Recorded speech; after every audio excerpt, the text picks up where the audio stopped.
Chill, B.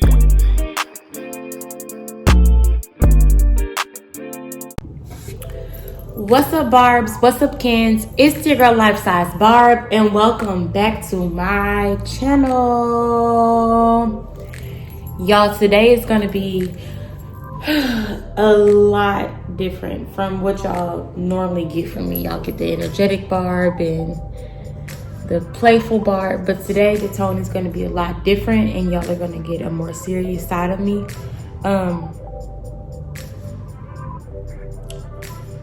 I kind of just feel like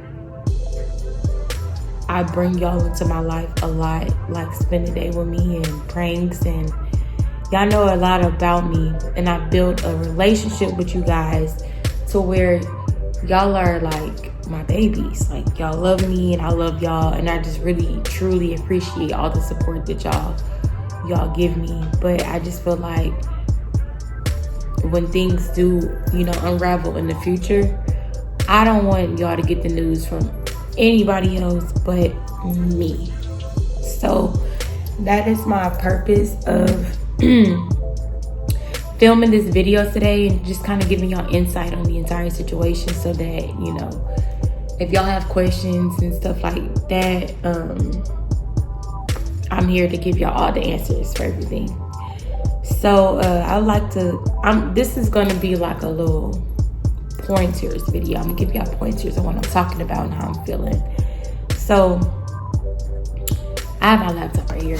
That's why I keep looking at it, because I wrote down some stuff that I wanted to talk about. The first thing that I want to touch is secret battles, y'all. Like, everybody be going through something. Like, everybody goes through something to where they're fighting a secret battle. And I feel like it's a lot of people. Like, I have been fighting this secret battle for 4 years. Like, this battle has been hunting me for 4 years, and I've been smiling and I've been looking happy. I have been happy. I'm not gonna sit here and be like, oh, I've been down bad and sad and depressed and stuff like that. Now, in the beginning, yes, I was sad and I was depressed, but then, as years started to go by, it's like you can't just be sitting here being depressed all the time. Like, get up, get over it. Not get over it, get up and just get out and get your mind off of it, because it's not going nowhere. So let's just try to make the best of the situation. But yeah, y'all, I have been fighting a silent battle to where it's like nobody knows but my closest friends and my family. And if you do know, maybe you know because you've seen it happen when it first happened, or you looked into it, whatever whatever it is. Like, you might know, you might not know, but to me it's a secret battle, because I don't tell everybody about it. Like, I don't go around telling people, oh, this is what I'm going through, because it's something that I feel like I want to fight by myself, because nobody else did it but me. Like, this is my battle to fight. Nobody did it but me. Nobody's going to go through it but me. So let me fight it, because why would I tell you to help me fight something that doesn't affect you? It affects me. So that's why it's my secret battle, but in my silent battle. So I just want to make sure that everybody know that if you fighting a silent battle out there, know that I'm praying for you. Like, I'm praying for everybody that's fighting silent battles that we don't know about, because that shit gets hard. It gets really hard to where it's like, you got to put this facade on, you got to put this mask on, you got to go out and you got to be happy, because that's just who you are. I am the person that's always happy around my family and my friends. I feel like I'm that. I wear that jacket. I wear that jacket where, look, we gonna vibe out, we're gonna have a good time, we gonna do this, we gonna do that. But really on the inside, sometimes I be like, dang, like, at any given moment, because I don't know, I didn't have an exact date. I didn't have a date where they were like, okay, this is the day we tell you X, Y, and Z. So in my head, it was like, at any given moment, your life can change like this. Your life can change like that. So I just have to go through it being positive and optimistic and all of that stuff. And I encourage y'all, like, if you are fighting a battle, please do not get down in that depression. Like, don't look at it from a negative perspective. Like, look at it, make it something positive. And I know that shit sound hard, y'all. I know that sounds hard, but trust me, it can be done. It definitely can be done. Every battle is not yours to fight alone. I personally have fought this battle with God the entire time. And the craziest part is that before I even knew I was fighting the battle, I wasn't as close with God. Like, I wasn't talking to him as much as I talk to him now. And I didn't talk so highly of him as much as I talk about him now. So you're never fighting a battle alone. And every battle that you go through is not meant to break you. Because I can honestly say this battle has not broken me. Like, I'm not broken. I'm only stronger from when I started up until now. And it's not over. It's nowhere near being over. I'm still fighting.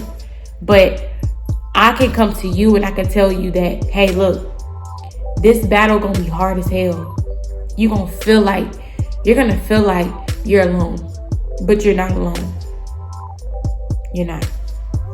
So never go into it thinking that you fighting battles by yourself, because my DM is right there. Hit me up.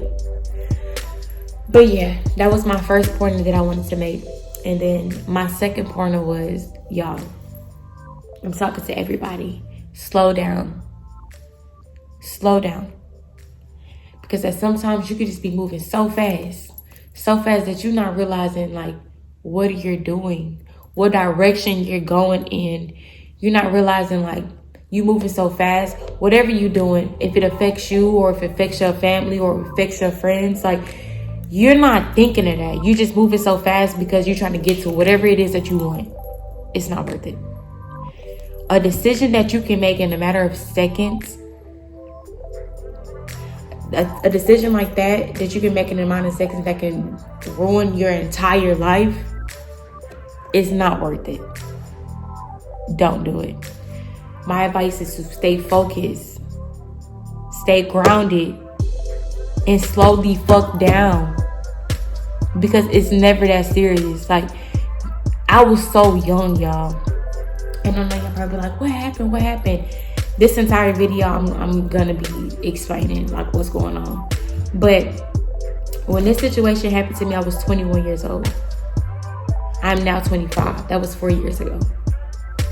I was so young, like mentally. I was immature, like so immature.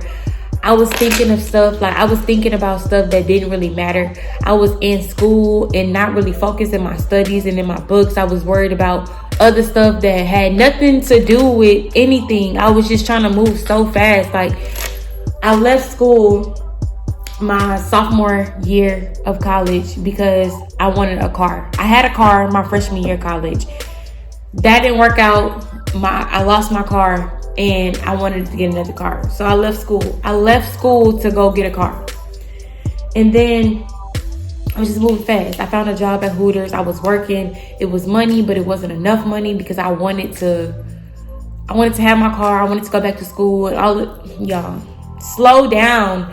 Listen to God when he's trying to speak to you, because this entire time he was trying to speak to me. It actually really started when I graduated high school. I was just moving so fast. I was doing stuff I wasn't supposed to do. I was partying and just everywhere. At this time in my life, I had no goals. I had no aspirations. I had like none of that. Like, if you ask me, well, where do I want to be 5 years from now? At that time, I couldn't have told you. I would have been like, I don't know. Like, I'm still trying to figure it out. Like, why are you asking me this? Slow down. So,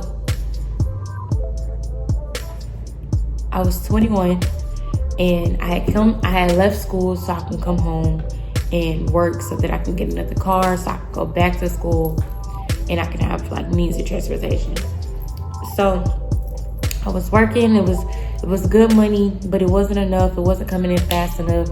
I had a timeline. I wanted to be back at school fall semester, and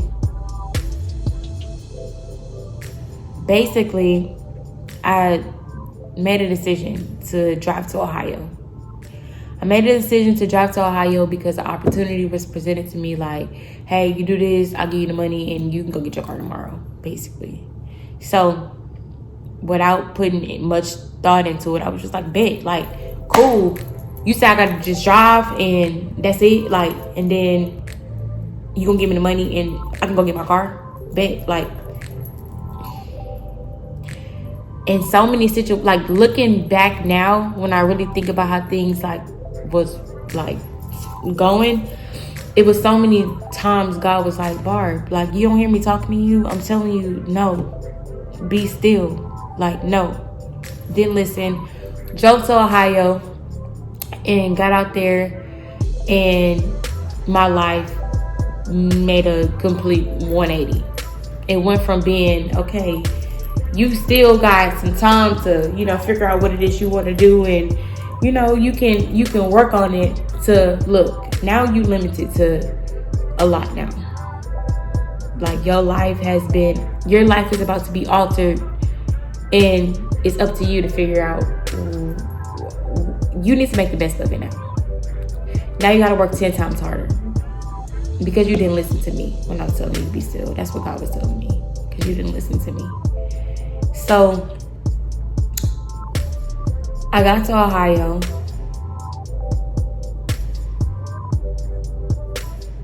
and I was in a hotel room, and it got raided. And I'm talking about, it's crazy that this point slowed down, because I got to Ohio, and in the hotel room, it got raided. And I'm talking about SWAT, like beating through the door, coming in. It's a lot of them. Guns drawn, like lasers everywhere, like get down, get down, get down. All of that was in slow motion for me. It was like, all of that was in slow motion, and God was like trying to show me, like, look, I'm trying to show you to slow down. Like, I'm putting you in this position because I'm going to show you, but I'm also going to be with you while I show you. So it was like, get down, put your hands up, like, be still, and all of that stuff. The most scariest thing that I've ever experienced in my entire life. That was like the most scariest things I've ever experienced, especially with a lot of the, you know, the Black Lives Matter protests going on. Like, I really just thought like it was over for me. So they came in and they raided the room, and right there and then everything slowed down. Like, I could literally feel my heart like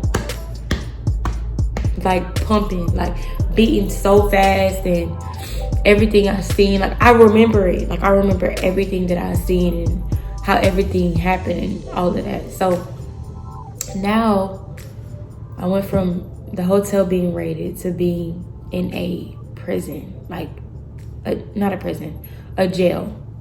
I've never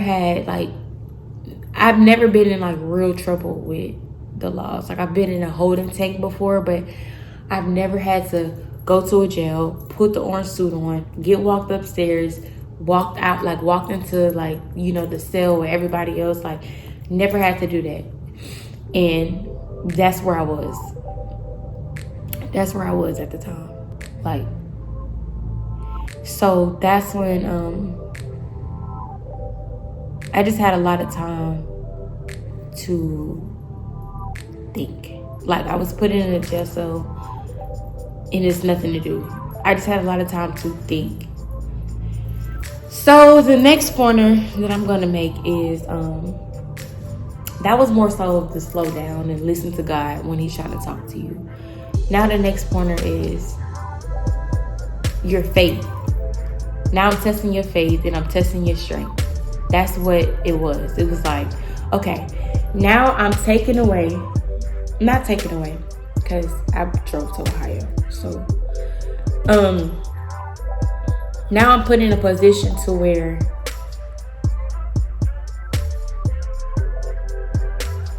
I have nothing but faith. I have to have nothing but faith.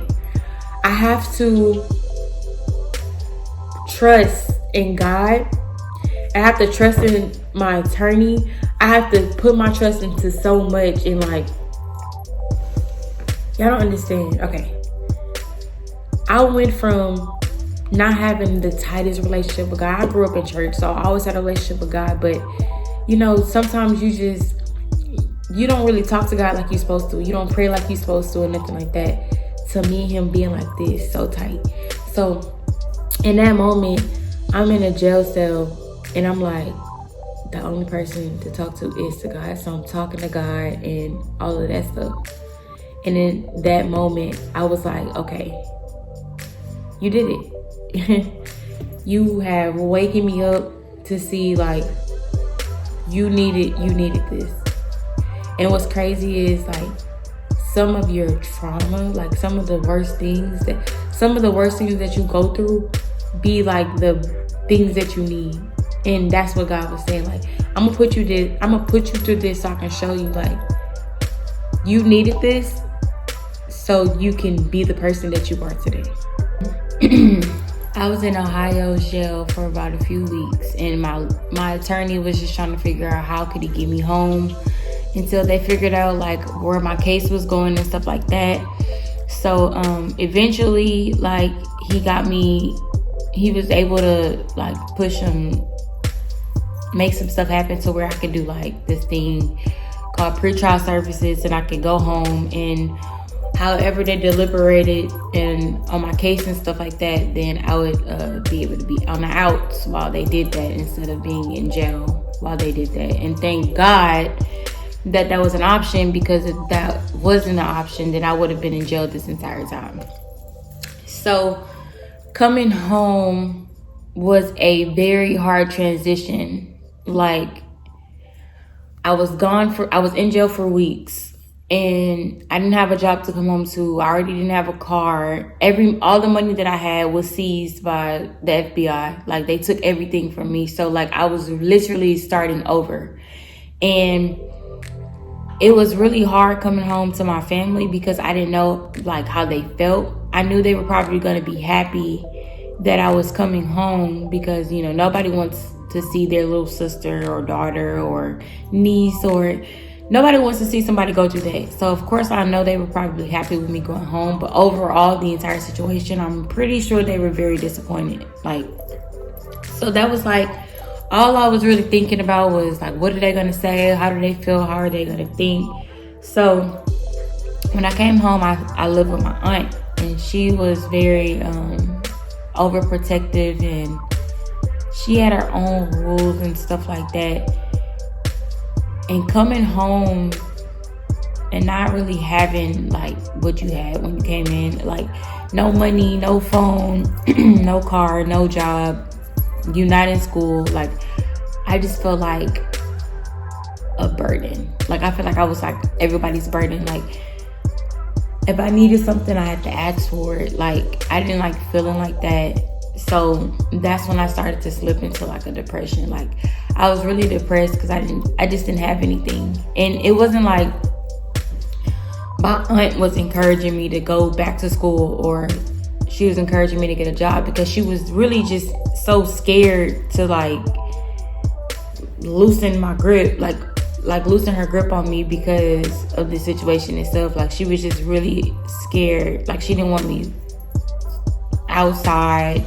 She didn't want me going nowhere really. Like, if I did go somewhere, I had to go with somebody she trusted me to go with. Like, it really felt like I was a kid. Like, I was a baby again on some stuff. But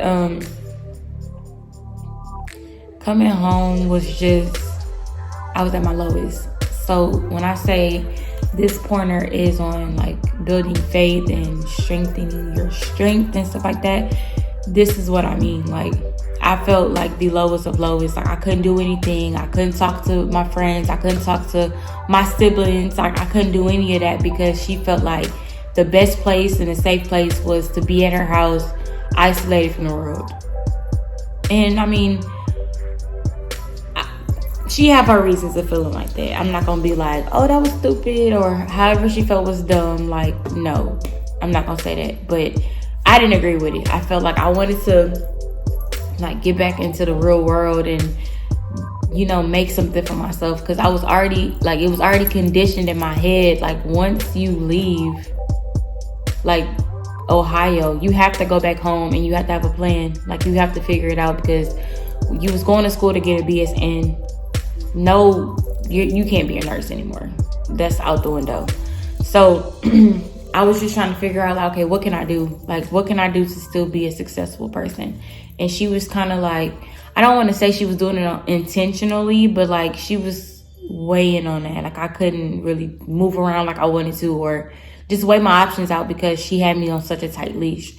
So eventually I reached out to my sister Sabrina, and she was like, yeah, like just come over here and, clear your head and, get some space, like have your own space and stuff like that.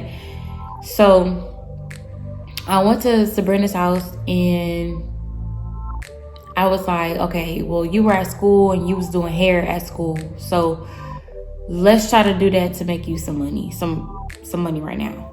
So that's what I did. I got on my Instagram and I promoted that I was doing hair, and I started doing hair at Sabrina's house, and I started making like some money. And then I was like, okay, how can I make this a little bit more serious? So I was like, okay, let's go to cosmetology school. Let's make it let's make it solid. And that's what I did. I went to cosmetology school, and the hair that I was doing at Sabrina's house was the money that I was using to pay for my tuition. And I was also like helping out a friend who had like these hair classes, and he was paying me to like help him and stuff like that. So that was funding my tuition and stuff. And then I still was kind of like, dang, like it was still fresh. Like I had just got, it had to be like maybe like 3 months being home. Like it was still fresh. I was still depressed. I was still down, but I was just trying to make the best of everything. And stuff still felt kind of weird, because I was like I would like go around thinking like people knew, and they were looking at me and judging me. So I was still like, oh my gosh, like what the fuck? That's when, as I went to cosmetology school, I started, making more money, because, my craft got a little bit better. I made a hair page. I was promoting more and stuff like that. And then one of my sister's friends, she hooked me up with this job, this logistics job. And it was a really good job. And she put me through the door to where like I got hired like on the spot. So I started working there, and also still going to cosmetology school and stuff like that. So I had more of an income. So now I'm starting to feel a little bit better. Like I'm like, okay, like I can do this. Like I actually can figure this shit out, basically. So I started working, and I was saving, and I was doing hair, and it just seemed like the puzzle was just coming together. Like everything was coming together. I was praying, and I was talking to God, and I was doing everything the right way. Like I had a plan, and it was just coming together. Like it's crazy, y'all. Like it's so crazy. So like I had been working, doing hair, like trying to like start over. Like I was living, I was going out with my friends. It just felt like life, like I had a reset button. Like I had a reset button, and it had been good. And then like this is probably like 2 years into it, and now everything is just falling into place. Like I got my car and all of that, and it was going like really good. Like things had been going like really good. And so this past year, I had got a car, then I got an apartment, and I started YouTube, and like everything was on an up and up and up and up and up. And then this past year, like I was talking more to my attorney. He was just like, well, like it's getting close. Like your sentencing date is getting close. Like your case is coming to an end. And he was saying how he felt really good about everything. These 4 years I had grown. I had learned from a lot of my like mistakes. Like let's not make decisions and go into it without like asking like what's really going on, like being in the wrong place at the wrong time, like slowing down. Like this entire situation has molded me into like who I am today. I feel like I'm stronger, I'm smarter, I'm more driven. Like, it's crazy what God will do, y'all. Like, I'm telling y'all, it's crazy what God will do. And so this past week I had a court date, and I was going into it like really positive. I went into it really positive. Like, I prayed the night before. Like, I knew that the judge was going to see that this 4 years I haven't gotten in any trouble. I've stayed out of trouble. I've done what I had to do on the aspect of, like, you know, pretrial services, like the drug test and showing up and doing like everything that was expected of me. Like, and then just evolving as a person, like really evolving as a person. Like, I was just like, there's no way that, you know, anything bad is gonna happen. And I kept telling myself, I said, there's no way that I've come this far and it's just gonna be taken away from me. So I had a court date last week, and the judge, he had told me that I'm going to sentence you to a year. And like hearing that like really just, it like really did something to me. Because I was like, I did all of this. I did it for a reason. I did it for myself. But it was just like, it wasn't what I wanted to hear. Like, I didn't expect it. It wasn't what I wanted to hear. It's not something that I want to do, but I have to do it. So overall, like, what I'm coming to y'all to say is, like, I was young, and like I just kind of jumped onto an opportunity that was given to me because it was supposed to like put me in a car. So I made like a dumb decision. That one decision has affected my whole life. My record will now have a felon. Like, I will have a felony on my record, a drug conspiracy felon. I have to go away for a year and be away from my family and my friends, and my life stops for a year. Like, my life stops for a year. So I gotta stop working. I gotta stop everything for a year. And I know people be like, a year, that's not bad. No, a year, that's a lot. That's a lot of time to be away. And I have to stop progressing for a year. I have to put like everything that I leave behind, I have to put it on somebody else for a year. And I don't want to do that, but I have to do that because like I chose to just make a fast decision and not put any thought into it. Like, it's really crazy. So this is me just telling y'all, like, I'm gonna be gone, but it's gonna be okay. Like, it's gonna be fine.